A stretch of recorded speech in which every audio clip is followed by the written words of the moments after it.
la comparaison 2011-2012 par rapport à la situation maintenant, où on dit qu'on était à 8 000 milliards de dettes et que maintenant on est à 25 000 milliards ou 30 000 milliards.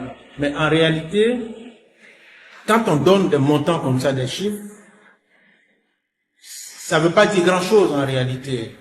On peut bien dire 50 000 milliards, on peut dire 60 000 milliards, 25 000 milliards. Mais par rapport à quoi on compare cela? Parce que quand on dit qu'on a 8 000 milliards en 2011, 8 000 milliards, mais avec ces 8 000 milliards, le PIB, la richesse nationale était seulement de 12 000 milliards. Donc quand on fait le ratio, on se trouve avec un taux de 69%. 69%. Ça veut dire que la dette, l'encours de la dette, ça fait les 8 000 milliards, mais avec cela, on a un ratio d'endettement qui atteint 69 000 milliards, 69%. Or là, aujourd'hui, on dit qu'on a 25 000 milliards de dettes, mais rapportez ça au PIB. Quelle est la richesse qui a été créée? Donc ça nous amène à un ratio qui est beaucoup plus faible en termes d'endettement. Donc on est moins endetté aujourd'hui qu'on ne l'était avec 8 000 milliards, comparativement avec la richesse nationale qui a été créée. Et puis aussi parler du taux de pauvreté un peu quand même, parce que quand on dit qu'on était à cette époque-là à 8 000 milliards, mais le taux de pauvreté était à combien? On était, plus de la moitié de la population était considérée comme pauvre. 51% de la population est considérée comme pauvre à cette époque-là. On est passé en 2017 à 49%. Aujourd'hui, nous sommes à 39% de pauvres.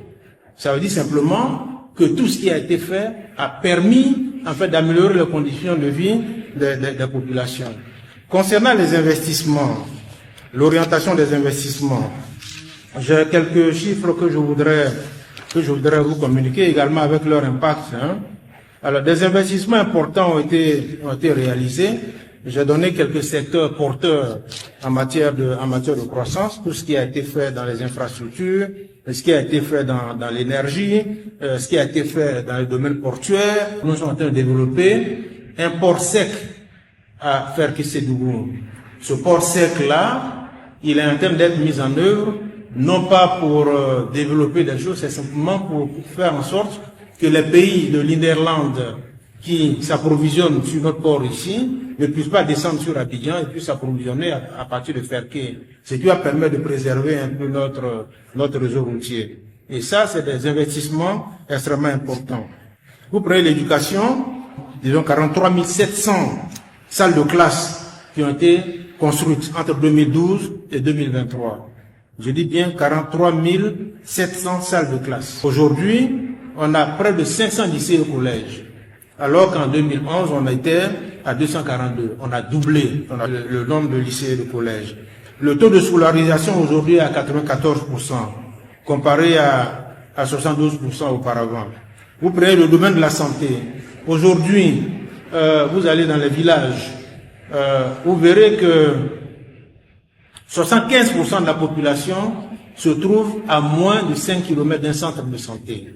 Ça veut dire que des hôpitaux, des centres de santé ont été construits partout sur le territoire. 75% de la population. Alors que l'accès de ces populations au centre de santé était à 66% en 2012. Voilà. Je prends également le domaine de l'eau potable. La couverture aujourd'hui est de 90%, contre 78% en 2012. Le taux de couverture en électricité aujourd'hui est de 86%. Alors qu'il était de 33% en 2011.